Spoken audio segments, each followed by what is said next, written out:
여로서의 마음을 나눈 것이지 강제적으로 관계를 가진 것은 결코 아니다. 이 점에 대해서는 한 점의 부끄러움이 없다고 결백을 주장했습니다. 만취 상태로 성폭행을 당했다. 합의하에 관계를 한 것이지 위력은 없었다.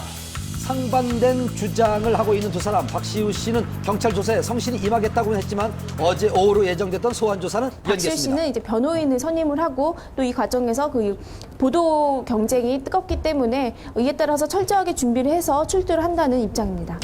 그런 가운데 박시우 씨와 A 씨를 소개시켜준 후배 연기자 B 씨에 대한 관심이 집중되고 있습니다. 박시우 씨와 절친한 사이라는 그는 술을 마시는 내내 화기애애한 분위기였고 술집에서 술을 마신 후 박시우 씨의 집으로 이동해 역시 즐거운 시간을 보냈을 뿐 고소의 징후는 전혀 찾아볼 수 없었다고 측근을 통해 밝혀왔는데요. 세 사람이 함께 술을 마셨다는 술집을 찾아가 봤습니다.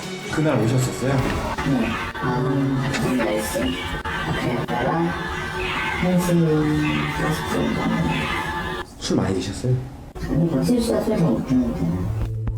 그동안 박시우 씨는 술이 약하다는 얘기를 자주 집안이 다 해왔는데요. 술을 못해요. 아버지 어머니도 못하시고 그래서 유전인 것 같아요. 맥주잔에 5분의 1 맥주 따르고 그다음에 사이다를 가득 채워요. 그거 한 2잔 먹으면 그냥 바로 치사량이에요. 치사량. 박시우 씨는 안 먹고 그분들만 많이 먹은 건 아닌가 뭐. 그 여자분도 그렇게 많이 취하지 않았어요. 여기가 워낙 친기가 많지. 주에서 만취해서 의식을 잃을 정도면 그게 생각을 해요. 되게 조심을 하게 되는 거죠. 넘어질까봐 이렇게 에스코트 같은 거 있잖아요. 에스코트처럼 이렇게.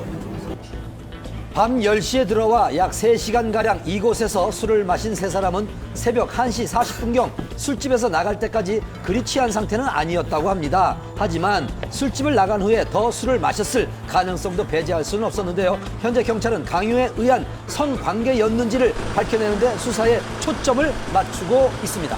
합의가 없었고 폭행 협박으로 강간한 혐의가 인정이 된다면은 성폭력 범죄의 처벌 및 피해자 보호 등에 관한 법률 위반 혐의로 해서 징역 5년 이상, 무기징역까지 받을 수 있는 중대한 범죄입니다. 만약에 여성이 성관계하면서 합의가 있었는데도 불구하고 허위로 고소를 했다. 그러면은 이 여성의 경우에는 무고죄로 처벌을 받게 됩니다. 하지만 결과에 상관없이 박시우 씨는 이미지에 큰 타격을 입을 것으로 박시우 예상됩니다. 씨가 지금까지 다양한 작품을 통해서 굉장히 젠틀하고 또 여성을 보호하는 그런 따뜻한 이미지로 비춰졌기 때문에 이번 사건을 통해서 그 이미지 타격 같은 부분은 불가피할 것으로 보입니다. 경찰은 박시우 씨에게 이번 주 일요일 24일이죠. 경찰에 출석할 것을 다시 한번 요구했습니다. 하루빨리 사건의 진실이 명명백백 밝혀지기를 바라겠습니다.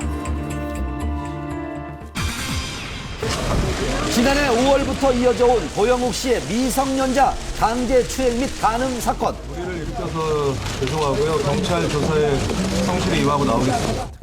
수사 과정에서 밝혀진 고영욱 씨의 미성년자 간음 및 추행 사건은 2010년부터 지금까지 총 5건, 그중 검찰은 4건의 사건을 병합 수사를 하고 있는 상태입니다. 고영욱 씨가 연루된 사건의 대상은 모두 만 13세에서 18세의 미성년자로 3건의 간음 사건 외에 지난해 12월 1건의 추행 사건이 추가 발생하면서 더욱 충격을 주었는데요.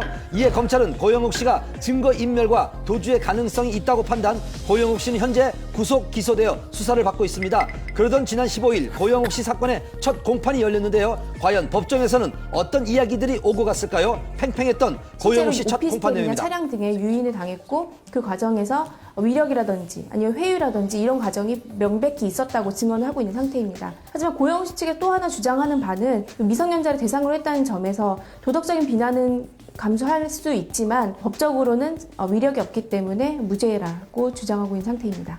성범죄 사건이 그렇듯 객관적인 증거가 없기 때문에 어느 쪽 주장이 맞는지 판단이 어려운 상황. 그렇다면 만약 고영욱 씨의 유죄가 확정될 경우 그는 어떠한 법적 처벌을 받을까요? 유죄로 인정이 된다면 그 아동 청소년 선보호에 관한 법률엔 그 간음일 경우에는 무기징역 또는 5년 이상의 유기징역형에, 그리고 추행일 경우에는 5년 이상의 유기징역형에 처하도록 법에 정해져 있습니다. 그렇다면 피해자와 합의를 했고 연예의 감정으로 만났기 때문에 무죄라고 하는 고영욱 씨 측 주장은 성립 가능한 것일까요? 만약에 이제 어느 최소한의 위기의 위력도 없고 서로 간에 자유로운 의사 합치가 있어서 성관계를 가졌다면은 현행 법체계상으로는 처벌하지 않습니다. 예. 고영욱 씨 측이 무죄를 주장하는 것은 현행 법상으로 만 13세부터 18세 미성년자라 할지라도 합의하에 성관계를 맺었을